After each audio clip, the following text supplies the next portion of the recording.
How to recover deleted BlueSky account. Hey everyone, welcome back to Tech Talks. Let's learn to recover our deleted account on BlueSky. First, open the BlueSky app and there you can see the option to sign in. Just type in your previous username and password and hit next. But when you hit next, this would show incorrect username or password. That's because when you permanently delete your account, you cannot retrieve it again.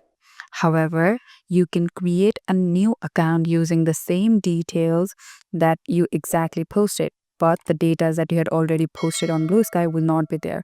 To create an account, go back to your home page and add in all the details that asks, and you would be good to go.